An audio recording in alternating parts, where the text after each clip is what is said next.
Sejam muito bem-vindos a mais um episódio do nosso podcast Fica à Vontade, onde o espaço aqui foi criado para trazer pessoas inteligentes, pessoas que agregam algum conteúdo na nossa vida. Para você que gosta de assistir, já sabe como é que funciona. Puxa a cadeira, fica à vontade, porque hoje tem conversa boa. E a minha convidada especial é muito mais do que uma pessoa comum, porque além de tudo é uma amiga, parceira de negócio, parceira de projetos juntos, parceira de carreira. É a psicóloga Vivian Arruda, ou Vivian Cotrim Arruda, como alguns conhecem, né, Vivi? Exatamente. Eu posso chamar de Vivi? Pode, Vivi, Vi. Porque a ideia aqui, você sabe, né? Sim. Ficar à vontade, então, para ficar Pode. mais íntimo, Sim. eu chamo de Vivi, você me chama do que quiser, a gente toca Perfeito. a conversa aqui. Vivian, vamos começar falando de toda essa loucura que você faz, porque você hoje está atuando aí em pelo menos 3 áreas, né? Isso, Adriano, 3 áreas, eu falo 3 pilares que eu sigo desde muito tempo, que são pilares que envolvem meus sonhos. Então eu sigo essas 3 linhas. Eu falo que você é muito parecida comigo, porque eu também, eu brinco com a minha equipe que eu falo, tem dia que eu estou estriquinado, né? Eu gosto de estar em várias frentes, eu acredito que é pelo nosso perfil, e a gente vai falar um pouquinho depois também de perfil comportamental. Vai ser ótimo. Acho que o nosso perfil é muito parecido, então a gente tem que estar fazendo muita coisa, né? Hoje você atua, vamos dizer assim, numa área que seria mais clínica, Isso. uma área voltada para o educacional e uma área muito forte também corporativa que engloba o educacional, né? Exato. Engloba tudo ali junto. Então, além disso, você ainda tem mais um empreendimento, aí, mais uma veia empreendedora, que é a Contato Work. Exato. Fala da Contato rapidinho, antes da gente falar da sua apresentação. A Contato. Conta da Contato para o pessoal entender o que é esse empreendedorismo seu e essa empresa que você toca. Algumas pessoas ficam até incomodadas de falar assim, a Contato Work. Vivian, mas não é o contato, né? Eu falo, gente, a gente fala a Contato para criar uma marca mesmo diferente nesse sonoro, porque se refere à empresa, né? A empresa Contato Work. Porque o contato parece que você vai encontrar uma pessoa, e ali dentro não é para encontrar uma pessoa. Ou o contato da empresa. Ou o contato da empresa, né? Não, na verdade é a Contato Work, e ela nasceu de uma ideia quando eu iniciei a minha carreira com a psicologia, e eu locava sala e eu tinha pouquíssimos pacientes, né? Pouquíssimos pacientes. E aí eu ficava assim, meu Deus do céu, eu pago um aluguel, um custo alto. Pago aluguel, luz, internet, né? Assim, tem um monte de conta ali que todo mês eu tenho que pagar para ter pouquíssimos pacientes e hora livre. Então, o que eu fazia para compensar e para conseguir lidar com todo esse custo? Eu sublocava as salas para outros profissionais. E a minha sala começou a ser tão sublocada, que eu falei, meu Deus do céu, esse é um negócio inteligente. Tava rendendo mais do que... Tava rendendo muito, assim, eu tava quase não tendo horário para atender, porque tava um monte de gente. Tava rendendo mais do que seus atendimentos. Exato, um monte de gente. Isso foi antes daquele boom de coworks? Como é que foi? Foi na mesma época, né, quando deu um boom de coworking, eu nem sabia que existia esse conceito coworking, quando eu me reuni com os meus sócios, né, que o Jefferson é um dos sócios meu, e a Silvana e o Jefferson, que são sócios né, da Contato. O Jefferson sublocava a minha sala. E a Silvana era minha arquiteta. Imagina, então, e eu sabia que a Silvana tinha um pé no empreender, e o Jefferson também. Aí eu falei, eu acho que abrir um espaço compartilhado, que eu loco salas para profissionais liberais, eu acho que é uma ideia fantástica. E para quem está assistindo, que não sabe o que é um espaço desse, um espaço de cowork, é justamente isso. Um espaço compartilhado, onde você pode locar a sala, o ambiente maior. Tem sala de reunião também? Tem sala de reunião. Antigamente, nós locávamos a sala para vários profissionais liberais atenderem no mesmo espaço com o seu computador. Hoje, mas o nosso perfil, a gente foi entendendo um pouco melhor o nosso perfil, e hoje nós trabalhamos com salas privadas. Então, nós temos salas de reuniões, nós tínhamos salas de treinamento, mas hoje eu tenho para treinamentos pequenos, ainda tenho. Eu acho que a gente chegou a fazer alguma coisa juntos lá, né? Nós fizemos. No começo, nós fizemos um treinamento. Sim, você lá. já foi em alguns eventos. Fiz lá reuniões da lá Contato. também no começo, Exato. quando eu estava sem escritório. Tá vendo? Você já foi o nosso cliente. Ainda sou. Então, e ainda é. E olha só como que a Contato Work, ela tem um conceito de sustentabilidade muito viável. O que seria esse conceito de sustentabilidade, né? Eu vou dividir o meu custo com um monte de gente. Então, eu vou alocar aquela sala e pagar só por aquilo que eu utilizei. Então, é muito viável. Então, eu divido todo o custo de luz, todo o custo de energia, todo o custo de secretário, de funcionário, de manutenção, gente, porque quando a gente abre o nosso próprio negócio, a gente não imagina o tanto que a gente gasta com manutenção, com limpeza, com ar-condicionado que quebra. Todo esse tipo de trabalho, quem faz é a Contato Work. Então, o nosso cliente, ele vem só para usar a sala com café, com a limpeza feita, internet, né? Várias internets, porque não tem falha na internet. Então, tudo isso a gente proporciona para o nosso cliente. Então, ele vai lá e paga por hora. Boa. Ele utiliza e pronto. Se ele quer trabalhar em várias coisas como eu, quer trabalhar em várias frentes, ele pode, ao invés de ele ter um local fixo com custo alto, que é o que quebra muitas empresas, né, o custo fixo alto, nada melhor que trabalhar num espaço compartilhado. Além de fazer bastante Exato. Network, se for uma pessoa que valoriza e que se interessa por isso. Sim. Eu gosto muito dos espaços, né? Hoje eu tenho, por conta da representação, que é uma outra linha de empreendimento que eu tenho um espaço bem maior, então já não consigo mais ficar nas salas. Só que o que eu acho mais legal e que eu gosto é que eu uso. Então, estou em Londrina, né? Tem alguém que está lá. Eu não vou trazer o cara para o meu escritório, porque é quase em Cambé já, né? A localização ali do barracão. Então, e às vezes não faz sentido. Então, a gente, que nem você falou, marca num lugar legal, com uma sala bacana, que funciona mais. Desde quando? Qual que foi o ano? Você lembra o ano de começo? Faz 13 anos que nós estamos abertos. 2012. 2012, 2013. 2012 nós estávamos na reforma. Faz tempo também. Faz tempo. Começa a lembrar aí, porque já estava começando a lembrar aqui, você vai já puxando para sua memória, um pouquinho mais para trás aí.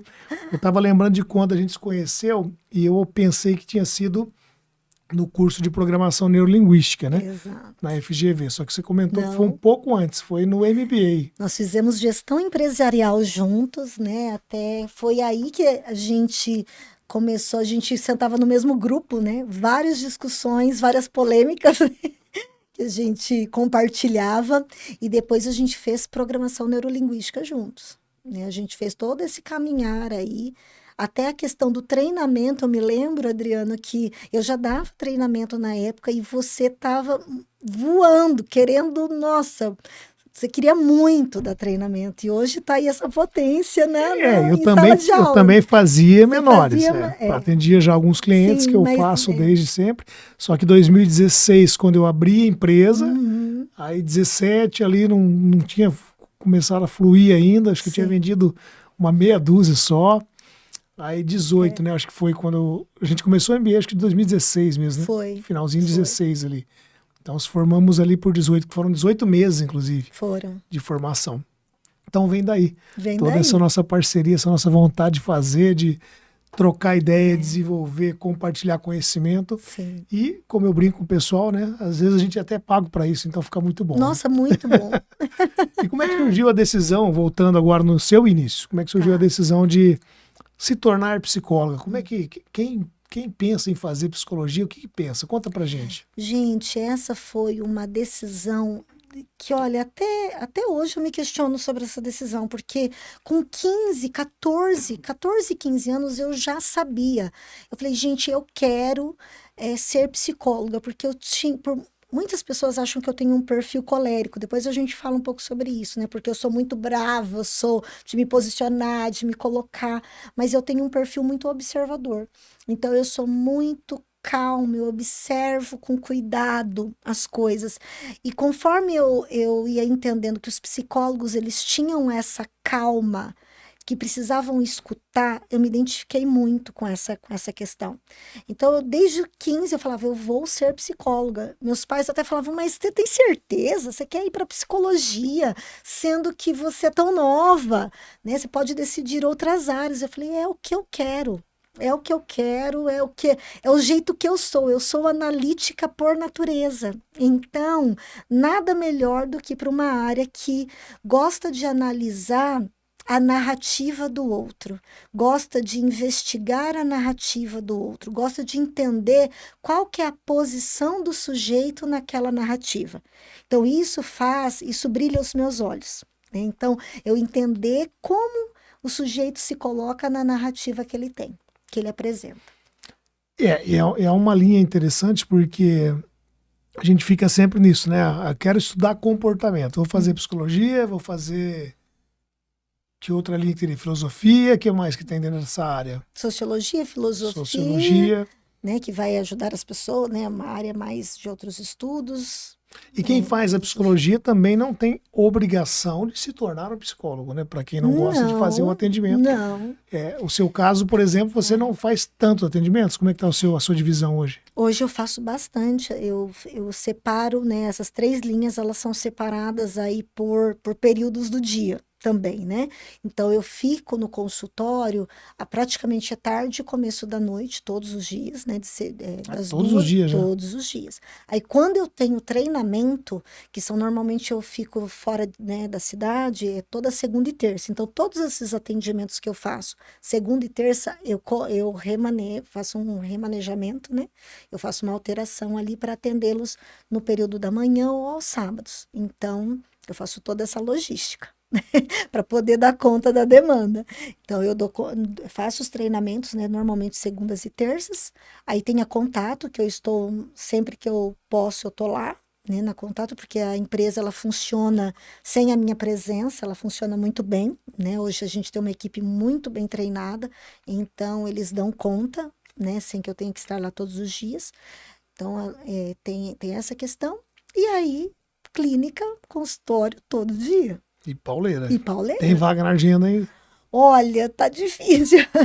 Hoje eu falo que assim, eu até consigo algum horário ou outro, porque tem pacientes tendo alta e eu encaixo, né? Então, o pessoal que faz com você tem alta? Tem alta. Olha que bacana. Parece que as pessoas, fica uma dica, e é isso que eu sou da psicanálise, é que as pessoas elas têm uma ideia de que terapia terapia para a vida inteira. A terapia pode ser para a vida inteira, mas se você tem uma demanda específica para ser trabalhada, você consegue trabalhar apenas aquela demanda. É por isso que eu brinquei, porque a maioria das pessoas falam isso, né? A gente vai fazer psicologia, vai estar no psicólogo, estou no psicólogo há tantos anos e ou não consigo, ou não quero deixar, né? Então não tem, que nem você falou, né? Não tem uma obrigatoriedade. Não. Se a pessoa resolveu aquele ponto, e isso a programação neurolinguística que a gente estudou fala muito isso, né? Muito. Você pega um ponto, trabalha, desenvolve, e depois você escolhe o momento para trabalhar outra coisa. Porque assim, o que acontece dentro do processo de consultório clínico? O paciente vem com uma demanda, ele vem com uma queixa. Nós vamos trabalhar aquela queixa, só que aí a gente percebe que essa queixa não era a queixa principal. A queixa principal está um pouco mais... 90 e quantos por cento? 98%. Normalmente né? é assim. A gente começa a descobrir outras queixas. Por isso que dá a sensação que o processo analítico ele é de longo prazo, porque nós vamos cavucando, né? A gente vai aí investigando. E conforme nós vamos descobrindo várias outras questões, né, que precisam ser trabalhadas. Mas aí vai da escolha do paciente, né, se ele quer dar continuidade ou não. Estava refletindo agora sobre o que você falou, e aí eu lembrei quando eu fui para a PNL, para Programação Neurolinguística. Eu fui com uma intenção de melhorar o comportamento dentro da minha relação pessoal com a minha esposa, e também, já de quebra, né, se aprendesse alguma coisa legal, levar para a empresa. E aí é bem o que você falou, a gente chega lá com uma solicitação, chega no meu caso foi um curso, chega no curso querendo umas respostas e encontra mais perguntas ainda. Exato. E uma das que o professor fez logo de cara para mim, que eu comento até nos treinamentos, ele pegou e falou assim, a gente não vai falar praticamente sobre os outros, a gente vai falar só sobre você. Então você está preparado para analisar do seu ponto de vista, da sua responsabilidade nas questões que você tem para resolver e não na responsabilidade dos outros.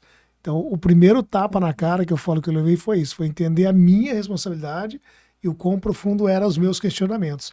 A gente põe a culpa no outro, põe a culpa na relação, põe a culpa no outro que está com a gente, no trabalho, né, numa discussão que a gente teve, e não olha para nós, né? Quão importante é olhar para si E o mesmo. quanto isso é analítico, porque o psicólogo ele vai ter esse foco mesmo. Qual é a responsabilidade? Qual a responsabilidade que você tem diante da sua dor? Ah, tá, você tá com uma queixa. Ah, porque a minha esposa, ou, ah, porque o meu filho, ah, porque o meu marido. Tá, qual é a sua responsabilidade? Porque dentro do consultório, a gente trabalha com o sujeito que está ali. A gente não consegue trazer o marido, a filha, a família inteira, né? O que a gente pode ajudar aquele sujeito na construção e no desenvolvimento aí de habilidades e de percepções para ele mudar.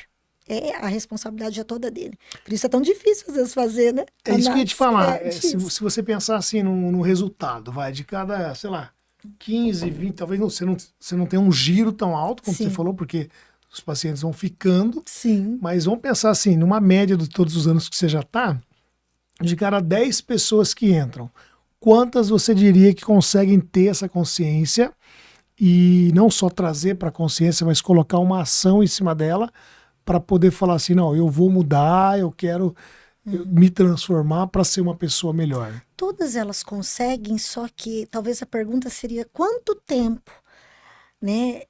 Porque todas conseguem ter esse olhar e assumir a responsabilidade das suas ações. Só que cada uma é num tempo. Você, com o perfil que você está hoje, você já chegaria numa análise assumindo a sua responsabilidade. Porque você já também faz um treino de programação neurolinguística que te favorece nesse aspecto, né? Que você já vai olhar o que eu posso fazer para mudar tal resultado, o que eu posso fazer para gerar tal resultado. Agora, tem pessoas que vão levar, por isso que aí elas levam tempo dentro de um processo analítico, porque elas entram no discurso da narrativa que a culpa é sempre do outro. Enquanto ela não voltar qual é a responsabilidade dela, o resultado não, assim, o resultado demora um pouco mais. Então, todas as pessoas conseguem? Conseguem, mas elas precisam estar numa maturidade e num processo de desenvolvimento ali analítico mais afiado para ser rápido. Né, para ser rápido. Todas conseguem, mas cada uma no seu tempo. Né? E às vezes não vai, né? Às vezes a pessoa Às vezes traz não, exato, e não utiliza. Às vezes elas ficam anos fazendo análise e às vezes qual que é a queixa? Ela culpa os outros, daí ela sai culpando a análise que não deu resultado. Boa essa, hein? Opa, Caramba, não fica a dica. Não tinha pensado nessa ainda. É a psicóloga que é ruim, né? Exato, a psicóloga é ruim. Ela não Lógico que tem psicólogo ruim, mas normalmente já é do comportamento. Se você percebe que ele se queixa de todo mundo tem culpa nas questões, nos problemas que ele tem, provavelmente o psicólogo também vai ter culpa. Inclusive, eu estou para convidar a minha querida parceira também de projetos que eu falo, que é uma nutricionista que me acompanha há alguns anos, nessa luta nossa também, né, de mudança comportamental em relação a peso. E já fica a dica, né? Eu vou falar que é ela que é culpada de eu não ter emagrecido aí, se ela não vier. A nutricionista Isabela, fica esse recado. Isabela Guimarães, para quem quiser acompanhar também, que aqui uns dias ela vem para cá para a gente conversar.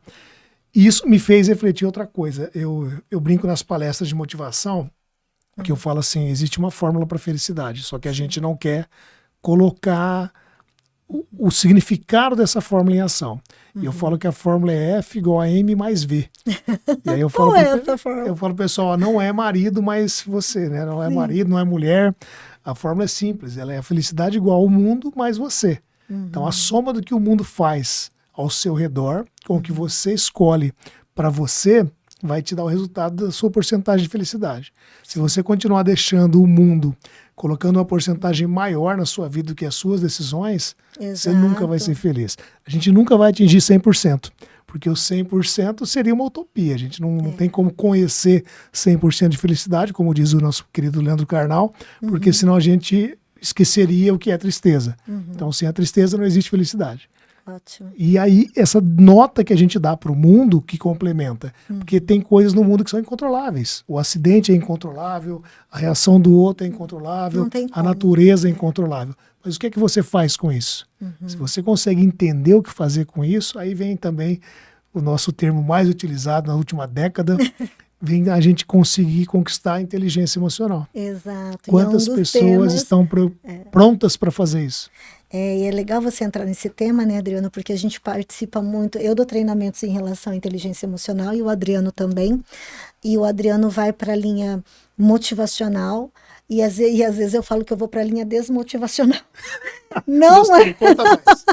Não é que eu vou, né? Meus treinamentos são motivacionais porque eu gosto de trazer uma prática motivacional no sentido, a gente usa muito, você também, né? As metodologias ativas de ensino, que promove aí um conhecimento e uma experiência para ficar registrado em sensação aquele aprendizado.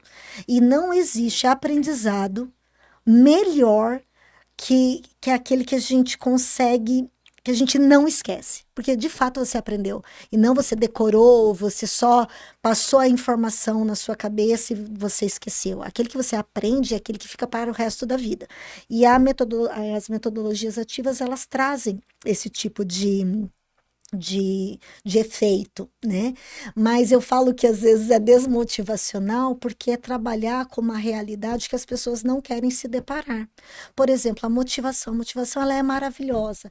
Ter motivação é necessário. Trabalhar com pessoas que nem o Adriano comenta, né? Assim, fique perto de pessoas maravilhosas que você vai ter resultados incríveis. Isso é uma verdade. Mas a gente também precisa trabalhar uma questão que as pessoas não querem trabalhar, que a motivação, ela está vinculada a uma estrutura do ser humano que é a vontade. Então, eu tenho uma motivação, eu tenho uma vontade para algo. Só que a nossa vontade, ela é muito imatura. Do que você tem vontade, Adriano? O que a gente tem vontade, gente? Vamos pensar. O que a gente tem vontade? Se me falar agora, de imediato, é ficar deitada, comendo uma torta gostosa, tá de férias o ano inteiro, né? Não parece que motivação, a vontade, ela tá vinculada, quando a gente fala de uma vontade imatura, ela tá vinculada aos dois problemas que o ser humano tem. Eu tenho, você tem, todo mundo tem, que é o quê? A preguiça e o prazer. Se a gente não conseguir eliminar a preguiça e o prazer, a nossa vontade fica imatura. Então, a nossa motivação, ela vai estar muito vinculada a um desejo primário, a um desejo mais imaturo. Eu quero estar feliz toda hora, eu quero ter o resultado, só que você não quer pagar o preço. Quer ter o resultado, mas não quer pagar o preço. Porque a vontade madura, que é aquela percepção que você mesmo explica aqui, o que me motiva a ação, que está muito mais vinculada a um propósito, é uma vontade muito mais madura. Ela está vinculada à disciplina. Ou seja, se você quer emagrecer, Adriano, não adianta tomar café com açúcar. Você vai ter. E aí você fala, mas eu tenho vontade, mas eu quero. O problema é seu. Não dá. Você tem que abrir mão de vontades, do prazer e da preguiça, para ter um comportamento de disciplina que vai gerar um resultado eficaz. Gerando resultado eficaz, a minha motivação, ela nasce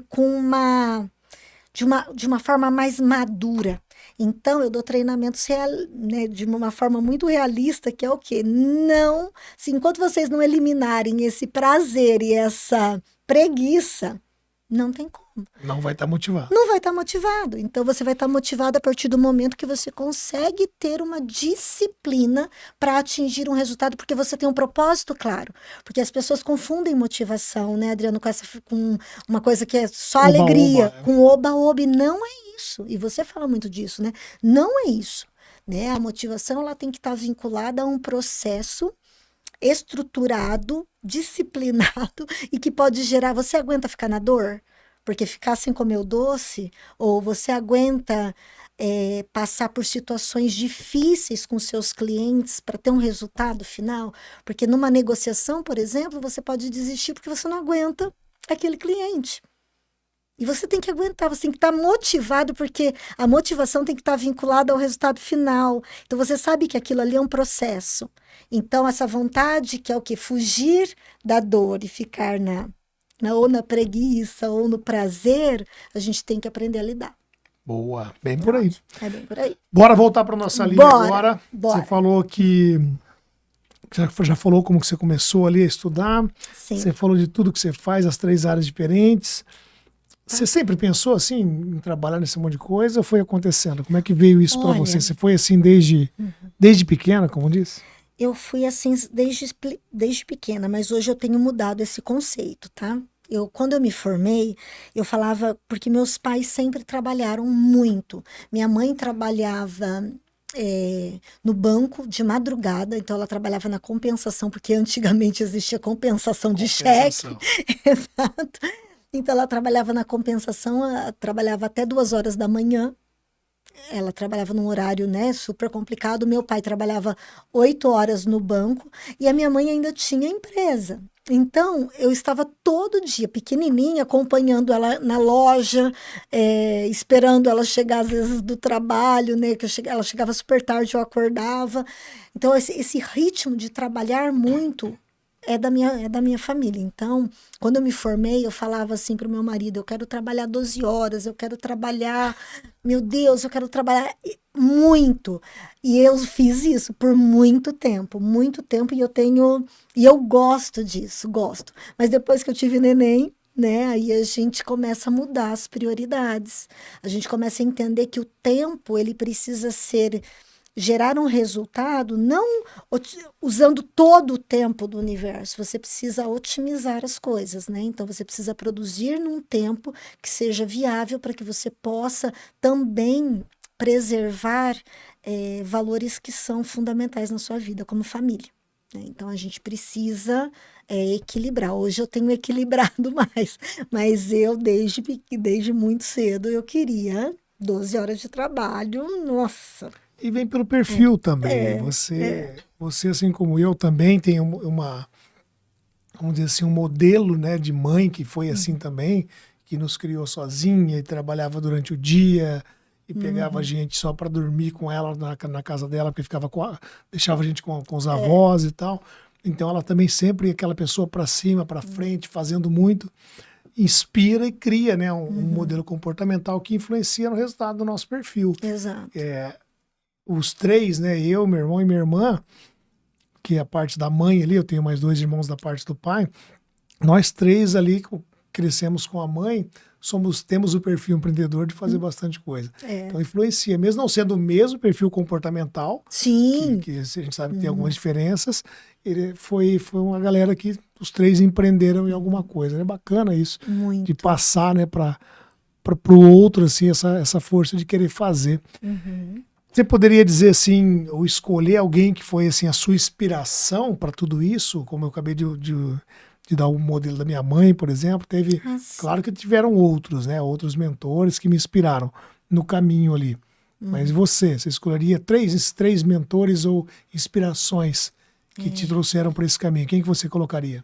Eu também colocaria, né, assim, família, mãe, pai e vó, que são os principais, e no decorrer, né, da minha caminhada, muitos professores criaram uma marca bem pontual no meu desenvolvimento, né? Eu tive uma professora que hoje é uma grande amiga minha, a Ellen, que eu a admirava justamente porque ela caminhava naquilo que eu já desejava, que era o quê? Ela era psicóloga, ela tinha empresa e dava aula. Eu falei, nossa!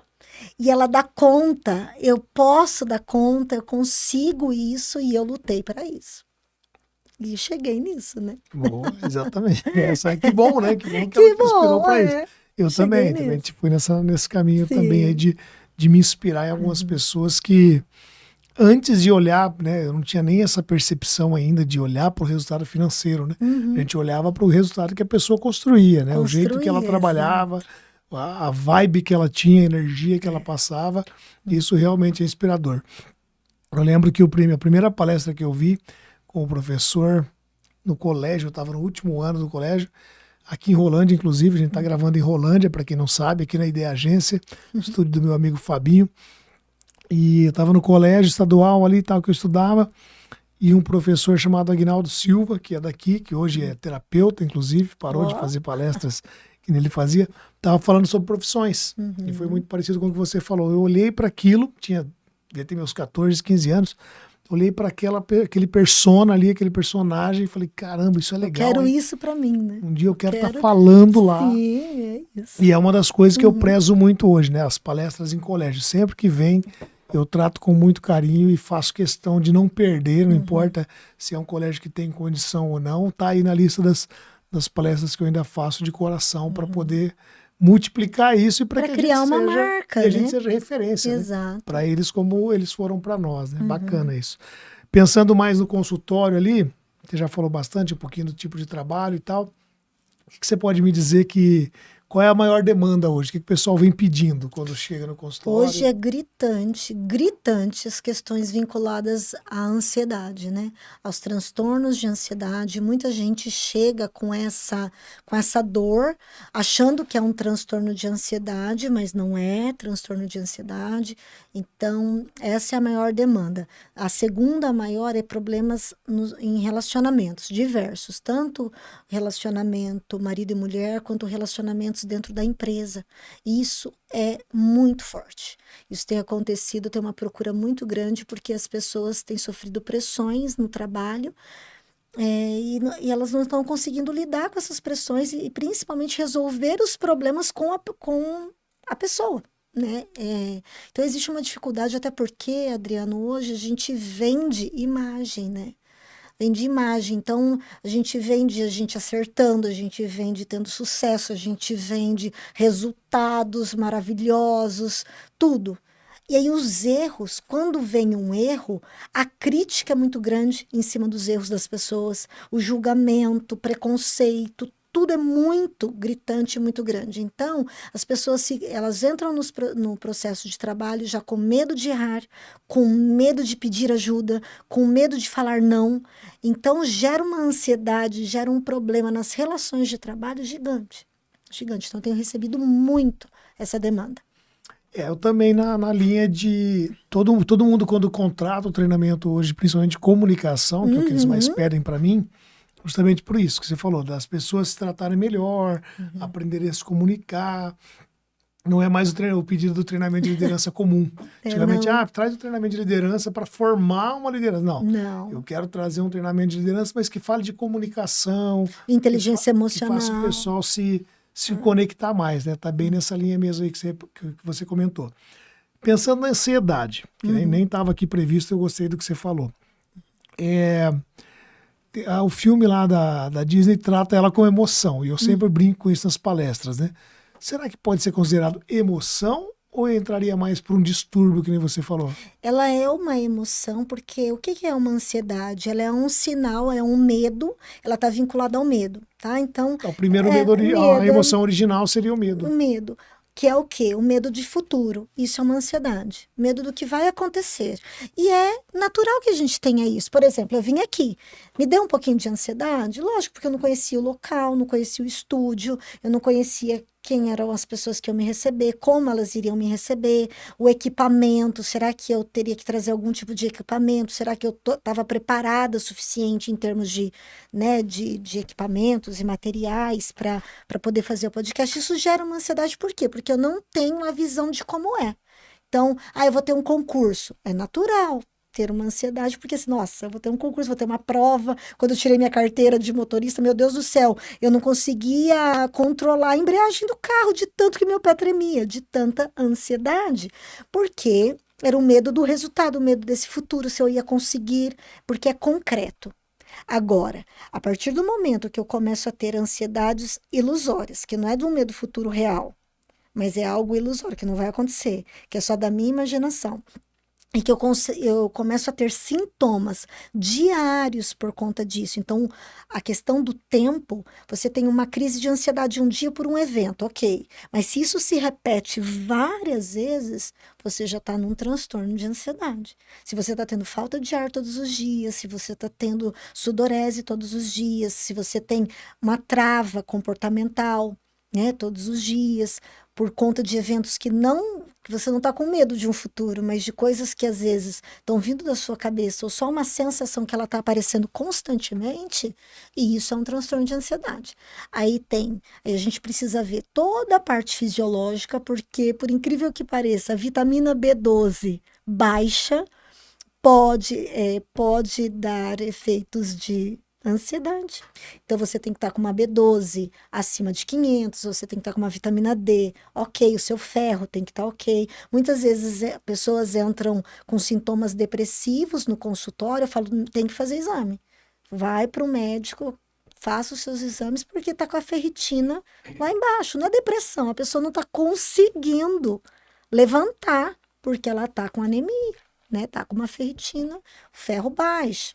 Então, a gente tem que descartar todas as questões fisiológicas para trabalhar as questões dos disparos emocionais que geram ansiedade. O que está te gerando essa crise sem ter um real evento próximo para ter uma ansiedade?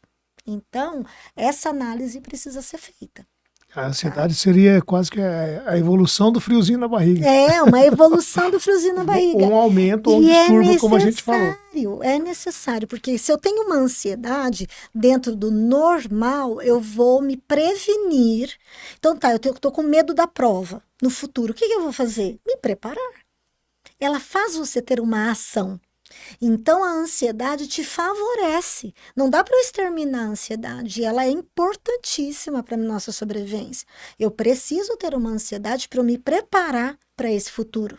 Para essa questão que vem, que eu sei que vem, e eu preciso estar preparado.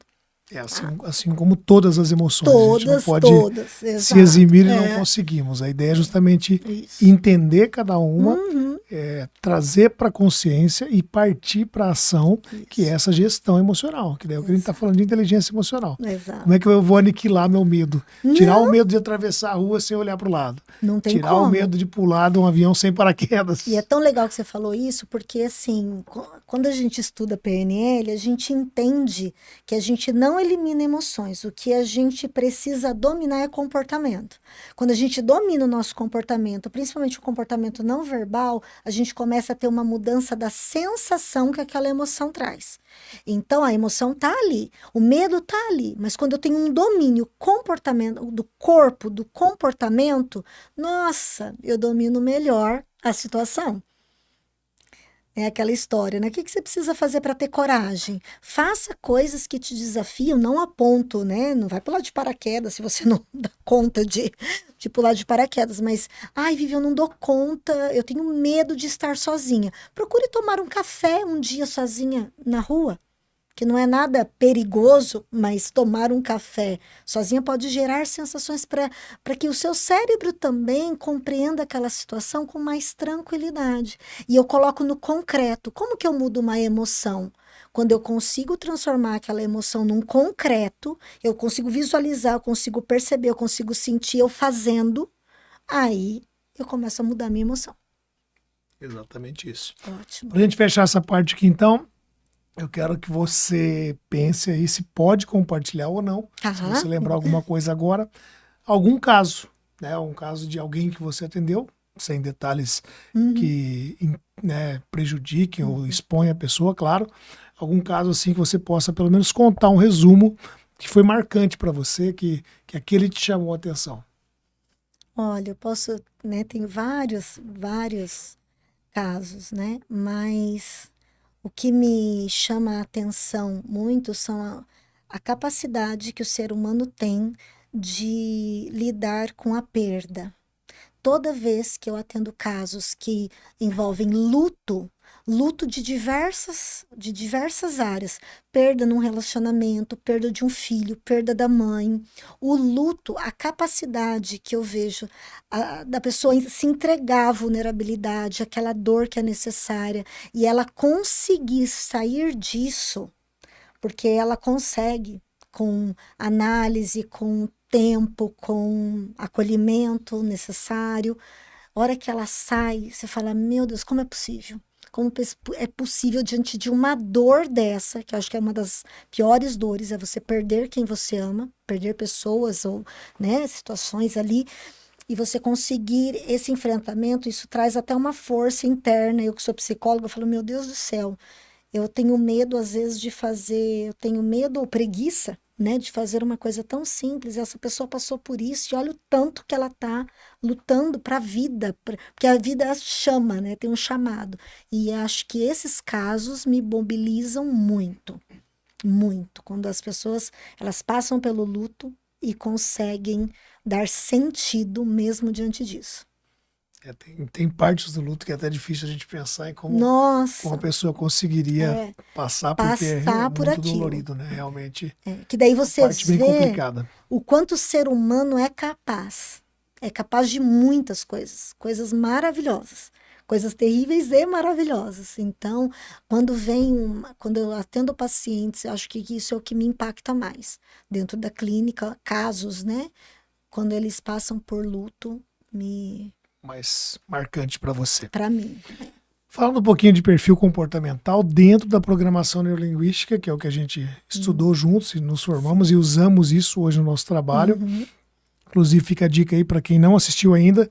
O tem que primeiro assistir. episódio do nosso podcast é com o professor Marco Túlio Costa, que é o CEO do Instituto ao qual eu represento, e você também tem contato ainda, faz alguns Sim. trabalhos aí com ele.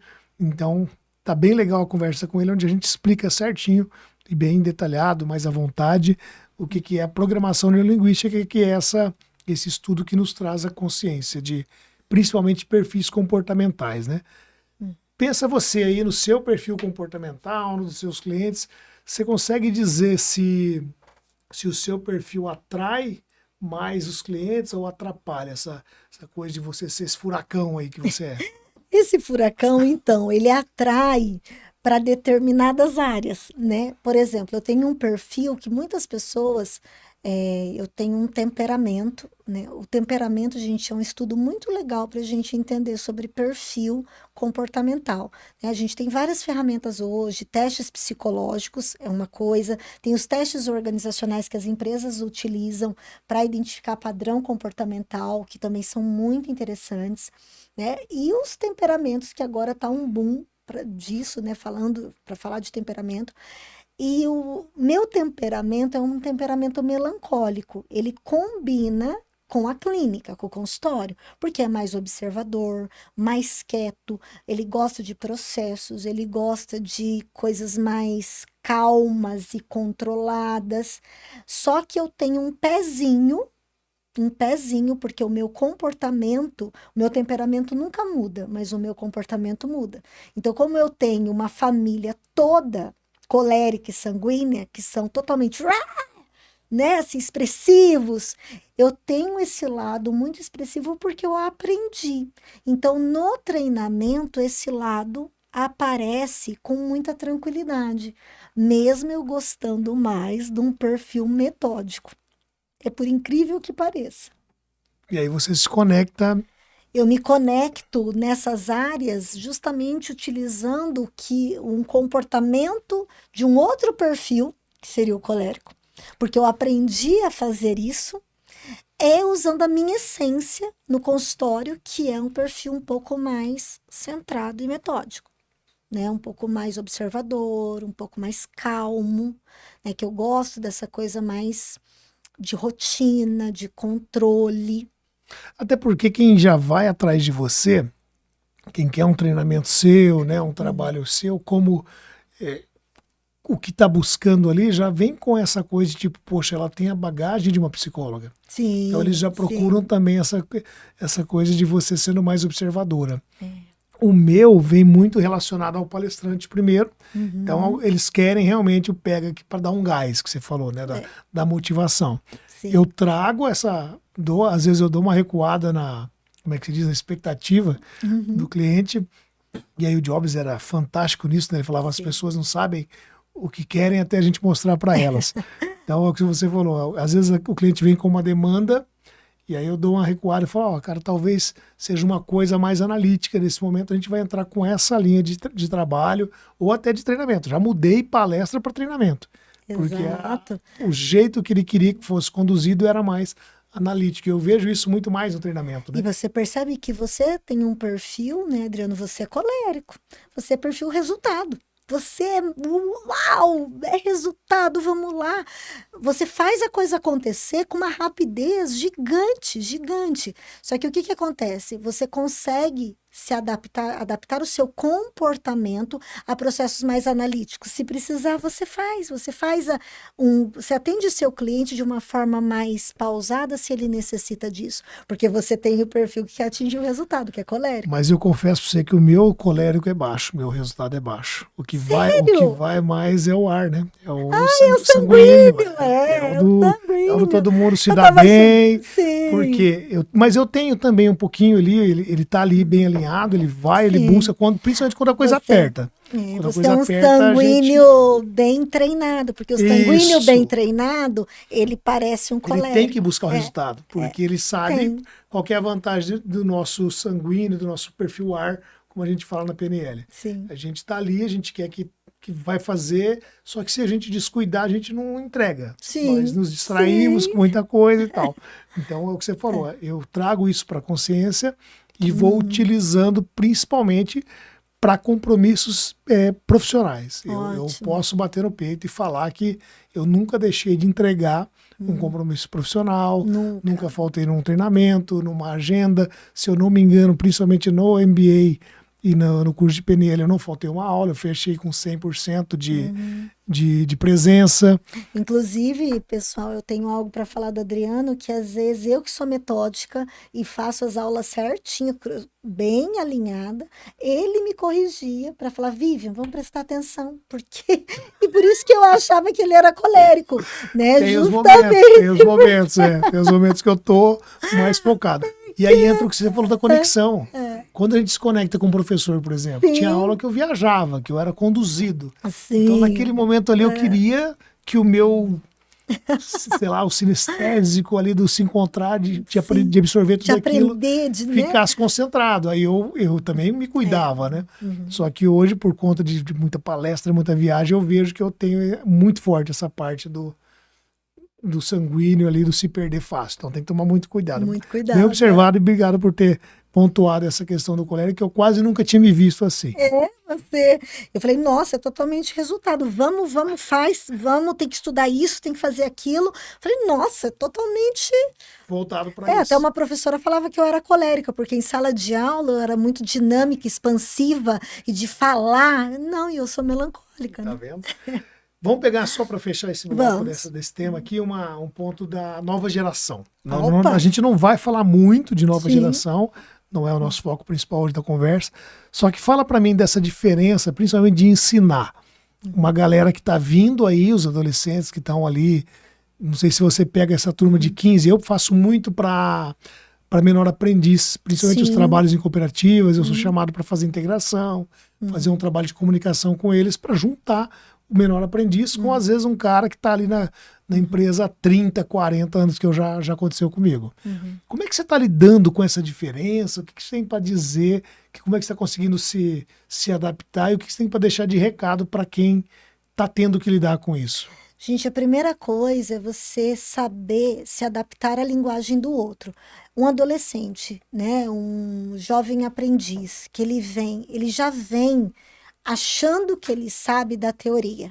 Então, uma pessoa que acha que sabe da teoria, se você ficar falando da teoria para ela, mesmo que ela não saiba, mas ela vai ter uma resistência gigante, porque você precisa primeiro gerar transferência com esse público, uma transferência, uma conexão com esse público, é falar a linguagem dele, trazer coisas que os impactem.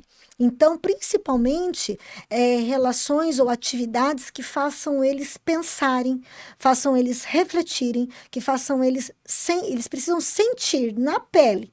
Na pele é a emoção, por isso que eu falo. Teoria, a aula não pode mais ser dada, o professor falando 8 horas ali seguidas, que não tem como, não tem como, você não vai atrair o seu público.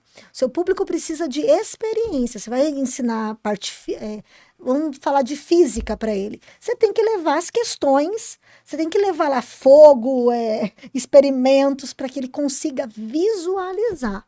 Porque a teoria ele tem decorado, ele já sabe, ele já fala assim, já sei o que ela vai falar, já sei. Ele já tem esse conceito, porque a informação para eles chega muito rápido. E realmente ele já sabe, se ele falar do tema, se você tem um tema lá, inteligência emocional, e ele entra no ChatGPT, ele fala assim, eu já sei para que eu vou estudar isso, é só colocar lá no ChatGPT.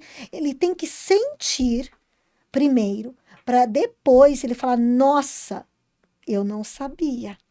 Porque daí você consegue colocá-lo numa posição de querer aprender.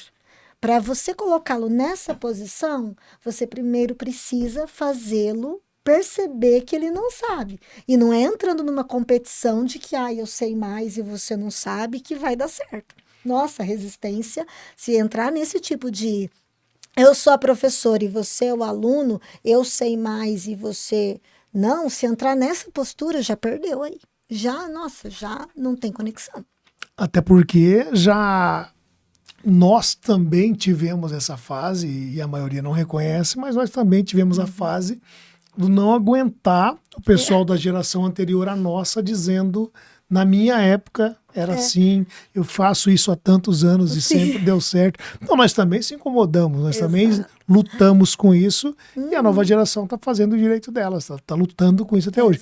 Se a gente não se adaptar, é aí que está o erro. É um professor que eu sigo muito, que agora é palestrante, que é o Dado Schneider, em que o foco dele principal está nisso, em falar da diferença das novas gerações. E ele fala, a maioria deles, a fala principal dele é essa nas apresentações. Nós temos que nos adaptar. Claro, nós porque não são eles que vão se adaptar a nós. A gente não vai mudar uma geração inteira. E aí eu vou pegar um outro gancho para fechar aqui, que você falou do conhecimento. O conhecimento está na palma da mão. O conhecimento está aberto hoje para quem quiser. Nós vivemos a era da informação. Só que eu pego essa fala do Felipe Tito, que é um cara fantástico, empreendedor, que eu não sei se é dele a frase, quando ele fez o vídeo, ele também não trouxe o autor, que eu adorei. Que ele fala assim, o grande lance é entender o que é conhecimento e o que é sabedoria. O conhecimento está na palma da mão. Aí ele deu um exemplo fantástico. Ele falou assim, conhecimento é saber que tomate é fruta. Deixa eu reformular aqui então. Ele falou assim, conhecimento é saber que tomate não é legume, é fruta. Sabedoria é não colocar o tomate na salada de fruta. Então é bem isso. O conhecimento está na palma da mão, mas e a sabedoria está onde? Está na experiência, está na sua bagagem. Agora transforma esse conhecimento seu em sabedoria, passando para eles de forma diferente, para juntar todo mundo e fazer dar certo. Exatamente. Nossa, fantástico. Adorei tudo que você falou dessa parte. Vamos pegar um caso aqui de PNL só para gente fechar também o bloco que a gente falou de PNL e tudo mais, para a gente já começar a encerrar, porque o nosso tempo passou voando, né? Voando. Então, o que você diria hoje que você encontra, principalmente nos profissionais, ou agora misturando tudo também, os mais novos, né? O que você encontra de bloqueio emocional? O que é mais comum você encontrar, principalmente agora voltado para os profissionais? Quando você trabalha com empresa ou atende? Olha, eu poderia dizer quase que 99% é a tentativa de agradar o outro. E esse é um bloqueio para qualquer ser humano. A partir do momento que ele sai da referência do que ele tem enquanto propósito para agradar um outro, vai gerar um problema. E isso é a maioria. Esse é um modelo que as pessoas estão seguindo. Eu preciso agradar, eu preciso influenciar, eu preciso fazer coisas mirabolantes para eu tentar conquistar esse outro. Aí a pessoa perde a essência dela, porque ela vira uma máscara, tentando ser um monte de coisa para agradar o outro e não consegue, porque ela foge da verdade. Então, esse é um modelo enraizado que a gente precisa trabalhar. Mas você diria que isso está presente também na nova geração? Eles parecem mais desapegados nesse sentido. Eles são desenvoltos. Só que o agradar ainda prevalece. Está vindo de uma outra forma, talvez. Está vindo de uma outra maneira. Eles estão desenvolvidos e eles estão sempre naquela pegada, eu não quero agradar ninguém, eu vou ser eu mesmo. Só que isso já é uma tentativa de fazer parte de um grupo que pensa dessa forma. Verdade. Da hora que você começa a observar, né, com quem que ele anda? Com o grupo que são os poderosos da escola, que são os bambambãs, e que falam, que tem esse tipo de fala. Tá. Então você não tem medo de nada, é mostrar que não tem medo, é mostrar que não tem vulnerabilidade, mostrar que não que é totalmente desencanado. Então, Eu e não tinha nem olhado por esse. sempre é.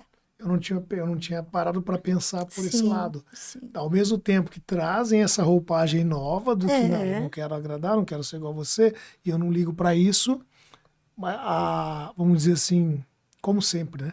A sociedade que ele Uhum. convive, o grupo que ele convive, ou que a gente está usando agora, né? O ecossistema que ele convive, também tem aí uma coisa que ele quer agradar. Bacana Exato. pensar dessa maneira. Sim. Nosso último bloco, eu Ótimo. deixei para uma parte mais especial e mais pessoal, que a Ah, gente não falou quase nada até agora. Queria saber a sua ali, como é que você traz a família para tudo isso, para esse furacão, esse turbilhão que você vive profissionalmente. uhum, Fala um pouquinho da família, qual que é a sua composição hoje. uhum. Eu sei que você está com bebê, não, né? Três Já aninhos tá com já. 3 anos aí. Uhum. E também tem pet, né? Eu tenho Tem dois filhos os pets, os dogs. meus dogs, gente, que eu considero os meus bebês mais velhos, né? Que é o Theo e a Juju. O Theo e a Juju são Shih Tzu, né? O Theo é o mais velho, depois vem a Juju, depois vem o Vitor, que é meu filho, né? O Vitor tá O com Vitor 3. tá com três aninhos, então eu tô casada já há bastante tempo, há 14 anos, namorei 12. Tô há 14, 15, né? Vai fazer 15 anos de casado já. Meu Deus do céu. Professor Tem Tiago. professor Tiago, professor e diretor Tiago, né? Ele está hoje trabalhando numa empresa em Maringá, da área acadêmica, da área, né, de uma instituição educacional. E essa questão familiar, olha, eu falo que tudo na minha vida tem 12 anos. Eu namorei 12 anos, depois eu fui ter filho com 12, depois de O seu 12 ciclo não é anos. o de 7, Não é que de também. 7, o meu ciclo é de 12. A cada 12 anos eu mudo, né? E hoje o quanto eu demorei, né? E que muitas pessoas têm isso antes, né? É sair do próprio egoísmo, né? E eu só saí do meu depois que eu tive filho, porque é aquela história, né? Do prazer e da preguiça, fazer tudo na hora que eu quero, do jeito que eu quero, né? Nossa, no tempo que eu quero. Depois que a gente tem filho, não é mais no nosso tempo, não é no tempo que a gente quer, no tempo do outro. E a partir do momento que a gente serve o outro, a gente aprende a amar. É no servir que a gente ama. Então, eu saí do meu egoísmo, que era tudo para mim, e agora eu estou no momento que é para o outro, né? Então, foi uma grande evolução no meu processo aí de maturidade. Que bacana, que já fica também como conselho aí para os É, futuros papais, mamães, é, que é uma reflexão bem legal, né? sim. De servir o outro, Uhum, colocando também com a maternidade. exato. Será que você já poderia deixar isso aí como uma lição de vida que você leva do pessoal ao profissional ou é ao contrário? Não, eu diria que é uma lição de vida. Eu não diria que teria uma ordem, mas a partir do momento que você entende, quanto mais você serve o outro, mais atenção você dá àquele sujeito ou àquele objeto. Quando você serve, né, um objeto, né, se eu toda hora eu ficar focada nisso, limpando, que nem os homens fazem com o carro, né, ou com a bicicleta, né, ficar Não é o meu caso, lá. tá? Não é seu Nenhum dos caso? dois. Não. Nenhum, né? Ficar cuidando do carro, né? Vou pegar um exemplo de homens que cuidam do carro. Ele cria um amor por aquele objeto tão grande, porque ele serve aquele objeto o tempo inteiro. Então ele passa a amar, a admirar, a cuidar mais e mais. Então, assim também é com o ser humano. Quando a gente passa a servir o outro, mesmo que esse outro eu falo assim, por que que você nas relações humanas, os conflitos, como que você lida? Ajude a pessoa que você tem conflito. Ajude, esteja de prontidão para ajudá-la. Daqui a pouco seu conflito com ela acaba. Porque você começa a prestar atenção nela, o que que você precisa fazer para ajudá-la. Aí daqui a pouco você está mudando o seu conceito sobre ela. E aí você passa a amar. Que foi o que mudou o meu comportamento na época que eu comecei a estudar. Foi como pensar, ao invés de tentar mudar o outro, Sim, pensar em mim o que eu posso ajudar ou fazer para que exato, aquele problema ou aquela discussão não aconteça. O que eu posso mudar em mim? exato. Isso me ajudou pra caramba. Quando você brincou da bicicleta, do carro, porque eu sou apaixonado por bicicleta, quem me Ele conhece sabe.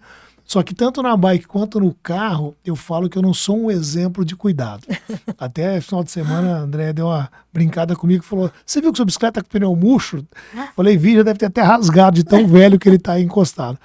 porque eu não sou daquele de ficar esfregando, polindo. Cuidando.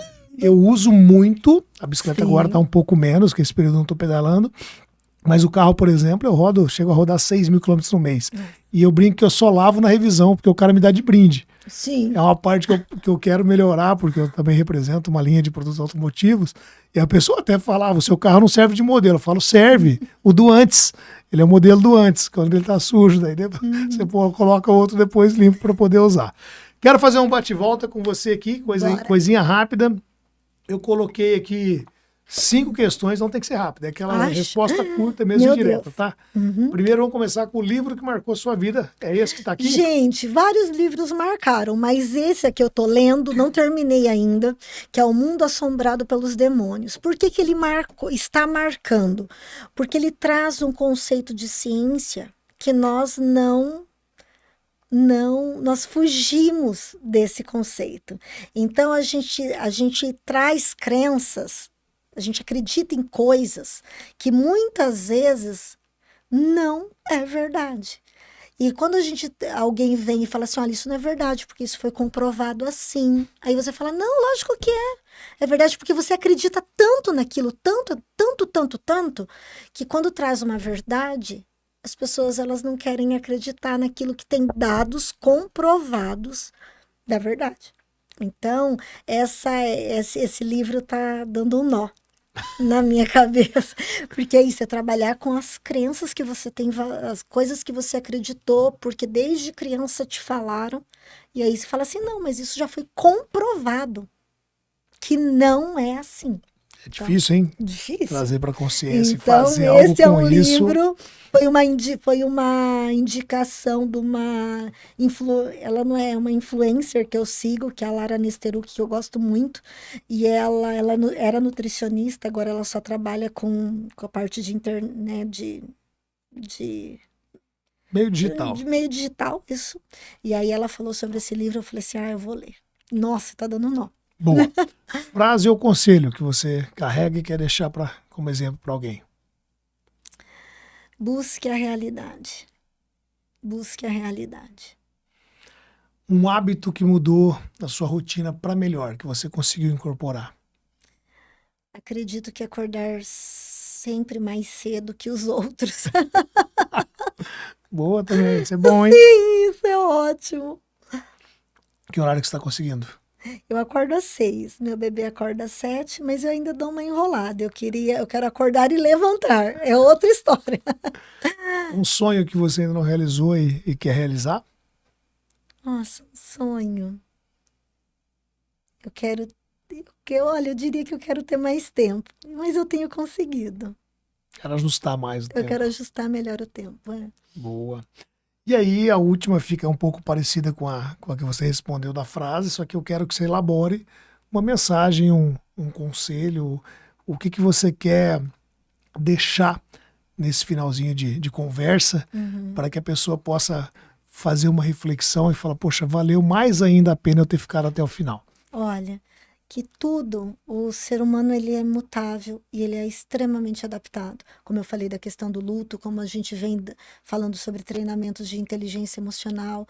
Então, eu acredito, muitas pessoas falam assim, as pessoas não mudam, elas mudam. Quando elas querem e quando elas têm disciplina, as pessoas mudam. Então, basta que elas estejam abertas a receber um treinamento, ou ir para uma análise, ou numa conversa com um colega, ela parar e observar um pouco mais o que está sendo dito, as atitudes que estão ali, o que ela pode mudar ali, o que ela pode absorver de questões para o aprendizado. Então, as pessoas, elas podem sim mudar. Que isso, hein? Somos Olha, prova disso, né? Quanto somos que a gente provas mudou e vem disso. mudando aí. Esse é um recado que eu também faço meu, deixar para vocês que nos acompanharam até aqui. Toda mudança tem que vir de dentro. A mudança não tem como eu colocar de fora para dentro em vocês. A gente deixa uma mensagem, deixa uma palavra e que essa palavra cresça dentro de você, essa semente cresça no interior da sua mente e transforme realmente numa mudança. Porque a maior certeza, e eu falo que é a única certeza que nós temos 100% na vida, é que as coisas mudam. Assim como tudo muda, nós não somos as mesmas pessoas de quase 1 hora atrás que começamos a conversar aqui. Eu encerro hoje deixando o meu agradecimento especial para você e para vocês que nos acompanharam até aqui. Se curtiu e gostou, já sabe como é que faz, né? Curte aqui, compartilha, ativa o sininho para você receber as mensagens e os avisos de quando tiver um episódio novo e manda para quem você pensar ou achar que faz sentido ouvir esse papo que a gente teve até aqui. Muito obrigado por nos acompanhar e até a próxima.